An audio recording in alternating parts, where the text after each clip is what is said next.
Abram lived with his family in Ur of the Chaldeans. Where's that? I haven't heard that on the national news. I know. It is located in southern Iraq, near Kuwait. Yes, Maurice, that's right. But then Abram's father, Terah, wanted to move somewhere else. That's a pain because there were no removal lorries. True. They walked with camels and donkeys, loaded with their belongings, for about 640 miles. So where did they end up? A place called Haran, which is in southeastern Turkey. When Abram was 75 years old, God spoke to him. Really?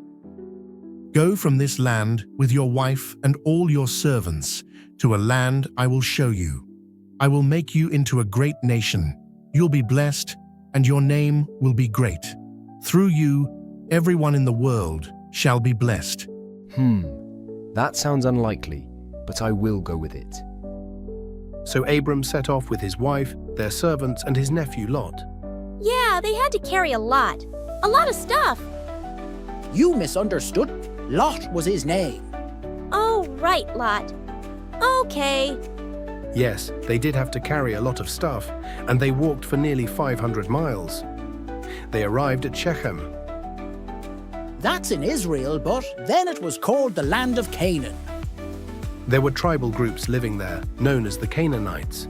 While Abram was sitting under an oak tree, God said, To your children, I will give this land. Abram worshipped God there, but he did wonder. The Lord God said he would give this land to my children, but I haven't got any children. Later, the land had no rain for a long time, and the food crops died. So Abram and everyone with him went to Egypt, where there was plenty of food. But he had heard that Pharaoh, king of Egypt, liked the ladies too much, and Abram thought, Pharaoh is going to see my beautiful wife Sarai, and my life may be put in danger. I will say she is my sister, and not my wife.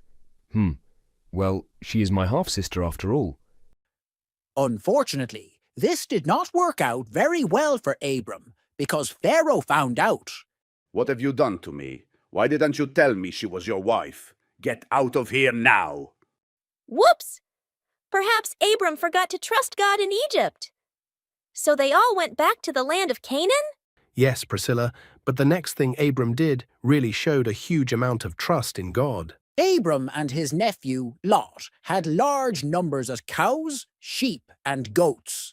In fact, they were almost fighting over the watering holes where the animals could drink. So Abram said to Lot, Lot, let's not fight over these watering holes. The whole land is laid out before us. You are younger than me, but you can choose the land you want. What? Abram was an old man. He should have chosen the best and easiest land. Unfortunately, Abram's nephew Lot was greedy, and he looked at the land and said, Wow, that side looks so lush and green and well watered. Yes, I will choose that one, the Jordan Valley. Abram settled in the land of Canaan, and God said to him, Lift your eyes and turn round.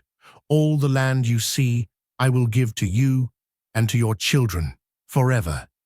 You will have so many grandchildren and great-grandchildren that they will be like the dust of the earth, uncountable.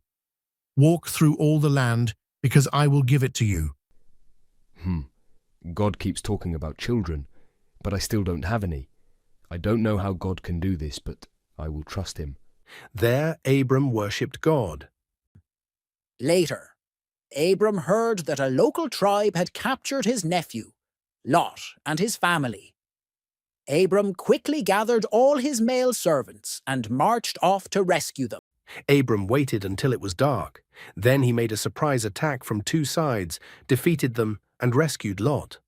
Well done, Abram. Woohoo! Abram knew that it was by God's help that he won that battle, and God said to Abram, Do not be afraid, Abram. I am the one who protects you. Your reward shall be very great. Oh Lord God, I haven't got a child, so everything I own will go to my chief servant Eliezer. No, not Eliezer.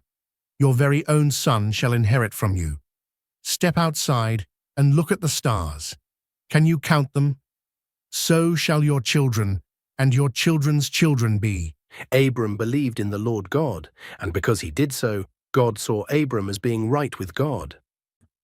God gave Abram a dream, where God said, Certainly, your children's children will be immigrants in a land that is not theirs for 400 years, and they will become slaves there. But I, the Lord God, will bring judgment on that nation, and they shall escape with many great gifts. On that day, the Lord made a contract, a covenant with Abram, and he said, I give all of this land to you and your family. in part 2 of this story, Abram tries to fulfill God's promises himself.